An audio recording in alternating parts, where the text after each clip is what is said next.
fourth industrial revolution, with specific reference to Kerala.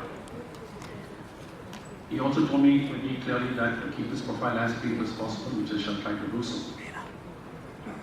Ravi, as you know, is the chairman of the board of the Bank of Baroda. He is also the founder chairman of Social Venture Partner India, a partner at Unitas Seed Fund, and a fund advisor at Alari Capital. He serves on the board of Rockefeller Foundation, Infosys Limited, and on several other advisory boards. And many of you might know that he's the acclaimed author of the book, Conquering the Chaos, Win in India, Win Everywhere, published by the Harvard Business Review.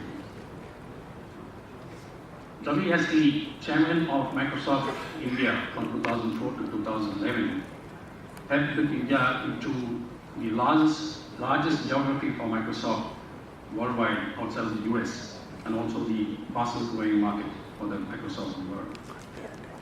He was instrumental in creating Microsoft India's Project Shiksha, which is a computer learning literacy program which has already trained over 40 million school children in India. Ravi has a BS from IIT Bombay, an MS from Purdue University, and MBA from Harvard Business School. And he's the recipient, and he was also the Baker Scholar at the Harvard Business School.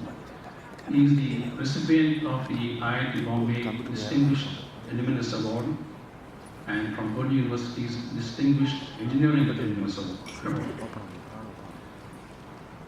From the profile I just talked about today, one would think Ravi has spent all his time in the US, but surprisingly, on the contrary, he has spent only 12 years in the US and most of his working life actually in India.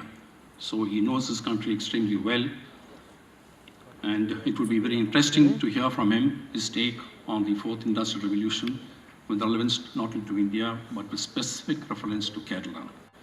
So ladies and gentlemen, please welcome Ravi Venkatesh.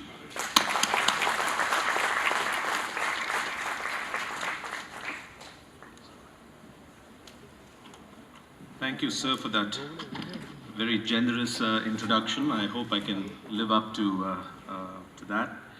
Now, when Rajesh invited me to talk today, he said I should try and stick to the theme, which is about building the entrepreneurial ecosystem in Kerala, which is coming along nicely. But, you know, I thought about it, and I believe that ecosystems are changing rapidly. And so I'm going to talk today about the kind of innovation and entrepreneurial ecosystem that we need to be building for the future. It's very hard to play catch up. I believe we need to play leapfrog. And given that I'm talking to an audience of innovators and entrepreneurs, I thought I'll make my talk a little bit more futuristic. And when I want to talk about the future, I'm actually going to start with a history lesson, talking about the past. Because I believe that those who don't understand or study history are condemned to repeat it. So I'll take you back to the year 1750, when India was actually an industrial powerhouse. India in 1750 accounted for 25% of global industrial output. It's just a staggering number if you think about it. China was about the same. In 150 years, by the year 1900, India's share of global industrial output had dropped to less than 2%, 1.6%. When you think about it, it makes sense. There were three reasons which drove this collapse. One is the Mughal Empire began to crumble, and as a result, there was lots of regional warfare, for the Marathas, for example, and all that conflict depressed economic activity. A bigger reason was colonization by Britain, which was, as Shashi Tharoor's new book lays out beautifully, a very extractive process. But the biggest reason for this collapse was that India missed out on the first industrial revolution. The first industrial revolution was all about steam power. James Watt invented the steam engine about that time. It got coupled with a loom, so it became a powered loom, and it created a productivity revolution which completely destroyed India's handloom industry. And so India deindustrialized and fell into poverty, from which we're now just beginning to emerge. The similar thing happened to China, but they managed to reindustrialize with a vengeance over the last 30 years. Now, why is this history so important to us today, sitting in this room at this moment in time? Now, in business jargon terms, the Industrial Revolution, the second Industrial Revolution, by the way, was about electric power. The third was about computers, which started in the 60s. Now, in business terms, these industrial revolutions represent what is called a disruption. Now, we know in business what happens when there's a disruption, right? So, the digital imaging was a disruption. What happened? Kodak went out of business, and you saw, new generation of companies arise. Today, we think about photography more as an integral feature of your phone. Same thing happened with the smartphone. You saw the rise of Apple and the collapse of Nokia, BlackBerry, and others. So this is what happens with disruptions. New winners emerge. Those who embrace a disruption, can very quickly go to the top of the heap. Those who fail to embrace disruption very quickly go to the bottom of the heap. And what I believe is this can happen not just to companies, but countries as well. So the countries that embraced the first industrial revolution, they went from rags to riches. Britain, for example, Western Europe. And the countries that failed to embrace disruption went from riches to rags, like we did. And that's what happened to China as well. Now, right now, we're in the midst, I wouldn't say midst, the beginning stages of what is being called the fourth industrial revolution. And it promises to be an even bigger disruption than the first and the second and the third revolutions. And the question for us, is India going to be able to ride this tidal wave to prosperity? Or are we more likely to be swept away by it? Now, what is this fourth industrial revolution? You got a tiny glimpse of it this morning when there was that noisy drone. It's a very primitive, early sort of prototype of what is to come. But there are fantastic things happening in every field of human endeavor if you look at it. Pause to think about it. You've got driverless cars, which are today held back only by regulation. There are quite a few beginning to make their way onto the streets.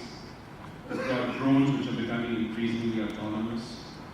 Space travel, which has been science fiction, is finally becoming a reality for the many, right? Because you've got both Tesla and Amazon, which have invented reusable rockets, which promises to dramatically bring down the cost of space travel.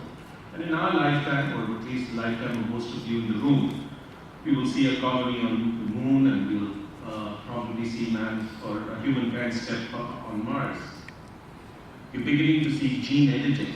You can edit a gene much like you can edit a software program. And you can create organisms with favorable traits. You can create entirely new life forms. Staggering. And you go to a manufacturing facility, and increasingly you see more and more robots. The cost of robots is plummeting. You see 3D printing.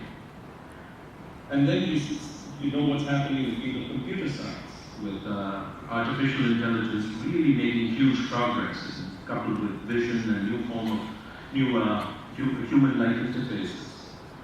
Again, most of us in this room will live to see this moment called singularity, when machine intelligence equals human intelligence in many dimensions. And of course, the scary thing is, machines continue to get smarter and smarter. And, it's interesting to contemplate what that might mean. So, this is all not science fiction. This is all happening, and it's all driven by advances in science. So the nature of innovation is science-based innovation. Now, there is a phrase in business called creative destruction. We see that. Old companies die, new companies come up, and that's a cycle. And that happens to countries as well. So the nature of industrial revolutions is the same. They tend to sweep away old jobs and old industries and allowing new jobs and new industries to arise.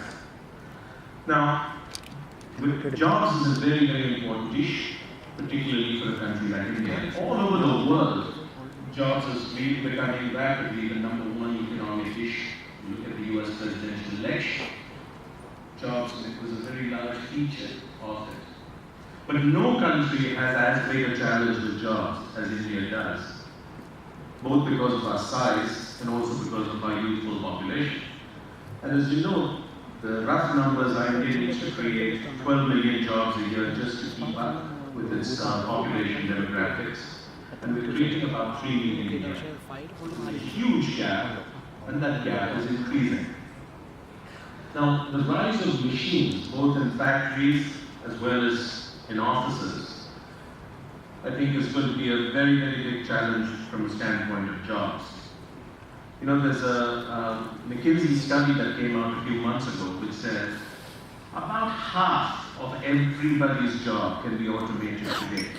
And that includes not just factory workers, that's the easy part, but knowledge workers like lawyers, stockbrokers, doctors, and of course even CEOs. So you can't get rid of the jobs, but about half the tasks can be automated today. Now there's an even more interesting study from Oxford University, again about 3-4 months old, which tries to estimate what's going to happen to today's jobs.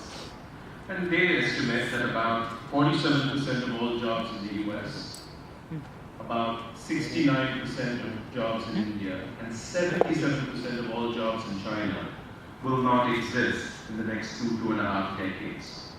Okay? That's a staggering number.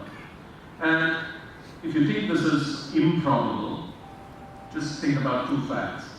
Last year and this year, Chinese factories installed more robots than they hired humans. And number 2, if you look at the hiring at all the big Indian IT companies, it has peaked. So Indian IT services may no longer be the job creation engine that India has enjoyed for nearly 20 years. Now, of course, these technologies are going to create many, many new jobs, no question about it. In every past industrial revolution, when you look back, many more new jobs were created than the ones that were lost. And that may be true of this one also. But have no doubt that in the short and medium term, more jobs will be destroyed and will be created. And that's what I really want to talk about.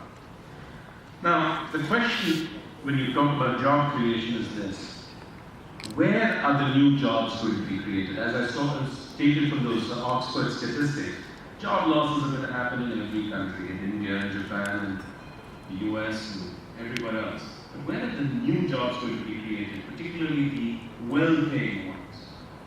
Now, logic would say that the new jobs will largely be created where the innovation is happening. So where is the bulk of new innovation happening when it comes to these new technologies? It's disproportionately in the US. If you think about the companies that we tend to admire today, who are they? It's companies like Amazon, Google, Facebook. Then we think about Tesla. We think about, who else? Illumina and genomics, First Solar. Disproportionately American companies. And so, this is a really important thing, because if you think about the first industrial revolution, in the beginning there were large job losses in England as well. In fact, the workers went on a spree of breaking machines. It was called the Luddite, all the gains for themselves. That's how it became rich.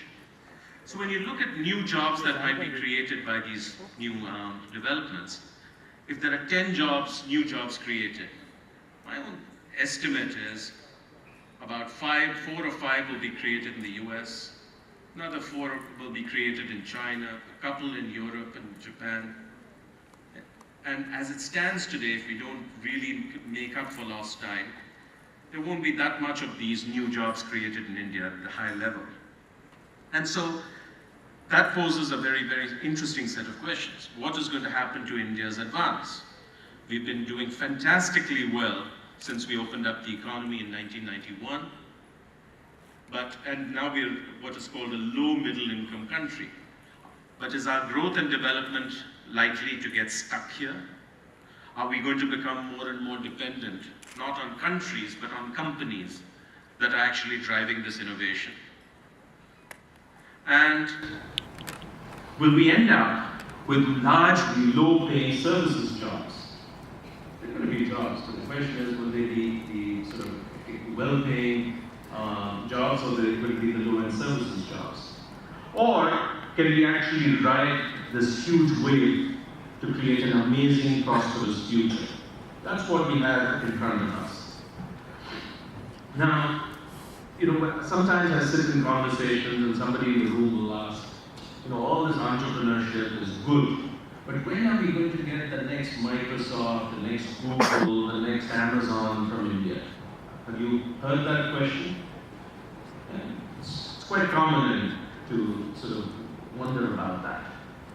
Now, I think the question is about the same. It's very similar to asking, when is an Indian man going to win the 100 meters gold medal in the Olympics?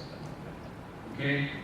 Now, India is a large country, we have a huge amount of talent, so probably somebody out there is phenomenally sort of gifted, and they just power their way to the podium. But it's not going to be because of the system that produces world-class athletes. It's going to be despite the system. And that's what I think is happening right now. If you look at the success of American companies, disproportionate success of American companies in this new kind of innovation and entrepreneurship, it's not an accident. It is the product of a very intentional system. What does that system look like? It's driven by science-based research at world-class universities like MIT, Caltech, Stanford, or world-class corporate research labs like GE and Microsoft Research. A disproportionate amount of the long-term, high-risk research projects is funded by the US government through institutions like DARPA and NSF. The other thing that's worked fantastically well is US immigration policies towards high-skilled workers. So the best and brightest from all over the world, whether it's India, China, Russia, UK, are drawn to American universities and end up at these research institutions.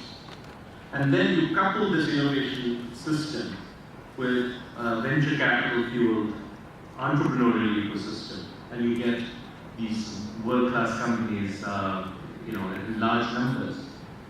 If you think about the iPhone, which we all tend to admire, Apple and its success with the iPhone, every one of the major technologies in the iPhone came out of this system, whether it's the display or Siri and voice recognition, GPS, and of course, the internet itself, right? Now you compare this with what's happening in our own country. There's been a phenomenal growth of entrepreneurship, certainly over the last 5 years. But when you think about science-based innovation, it's rather limited. Recently, the rankings came out from for universities around the world. Our top-rated university was the Indian Institute of Science, which made its appearance somewhere in the 300s. And then the IITs were just behind. If you're a young scientist today, you're a young, an engineer who really wants to pursue engineering and a scientist, what are your options in this country? Well, in my time, they were bleaker. You simply left the country. Today, you can go to, the research lab of a company like Microsoft or GE or any one of those. You can go to one of a handful of CSIR labs, which are quite good, or ISRO. But otherwise, you still have to leave the country. Now, under this government, the investments by the government in long-term R&D are increasing, but they're still minuscule. So, the essential sort of engine of innovation, of science-based innovation in India is still very, very nascent. Which is why, when you look at all our entrepreneurial efforts, all the startups, they're quite good, but there are very few game changers amongst them. Okay? They're important, they're necessary, they're admirable, but there are lots of me-too ideas. Very few game changers. And this is what we have to change. Now, what do we need to do about this? Because as I said, this is the single most biggest opportunity we have to leapfrog a whole bunch of countries into prosperity. Well, at the center, there's a lot that the government could and must do. And I had the opportunity just 2 days ago to present a similar set of ideas to the Prime Minister and the Council of Ministers. But, you know, the government has to create more world-class research universities. And it's possible. You know, in Bangalore, there's NCBS, the National Center for Biological Sciences.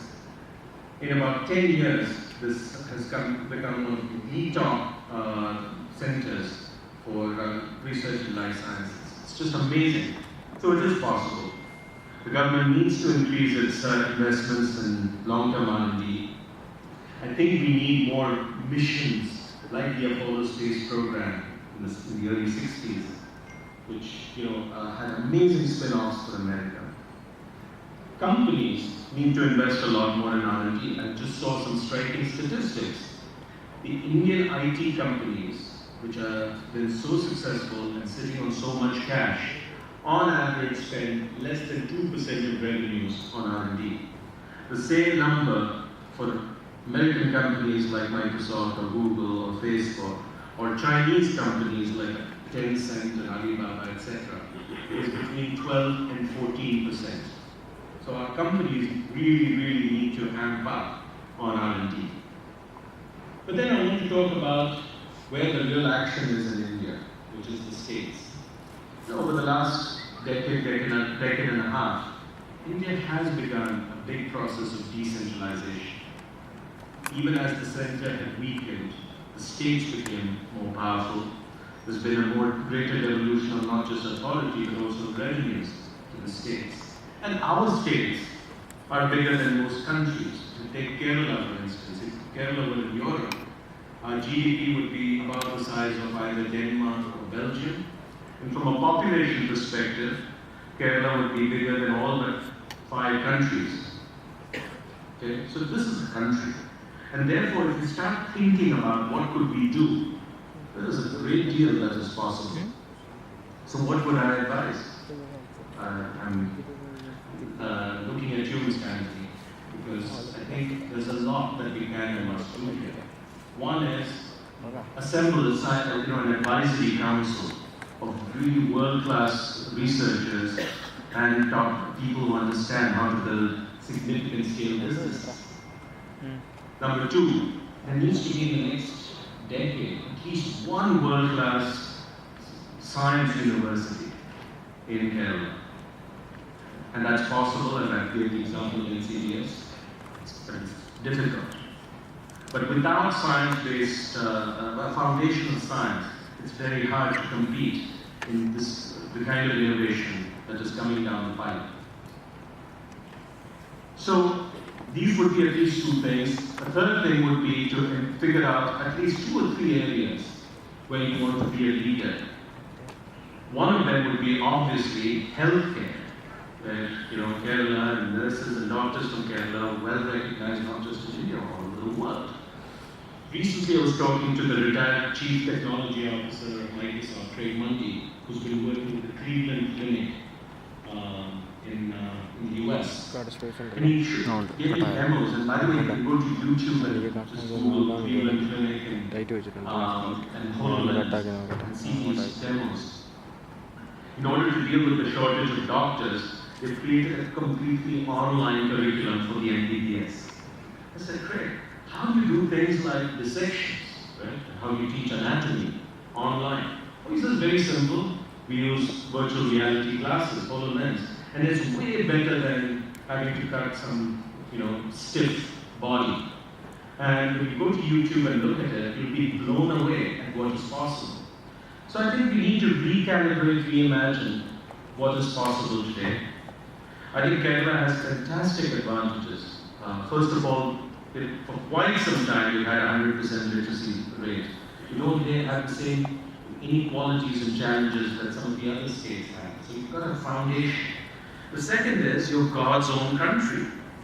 Whereas given half a chance, there's so many Indians and non-Indians who'd love to live here. And so you have the ability to attract world-class talent from anywhere, if only you can create these magnets like world-class research institutions and so forth. So much is possible, and I would say that we need to think not just about playing catch-up. I don't think it's possible in today's world with the speed at which things are moving to play catch-up, nor should you aspire to catch up with a Bangalore or Gurgaon when it comes to entrepreneurship. Our aspiration in this room must be to leapfrog. So that's the gist of my message, and I hope I've left behind a few ideas for you to think about, and I remain always available to continue the conversation. Thanks again for inviting me here.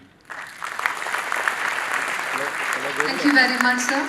Now, may I request a memento to Sri Ravi Venkitesh as a token of gratitude.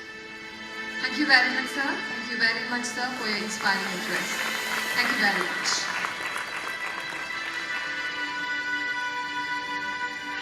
Ladies and gentlemen, now we will break for tea till 11:30.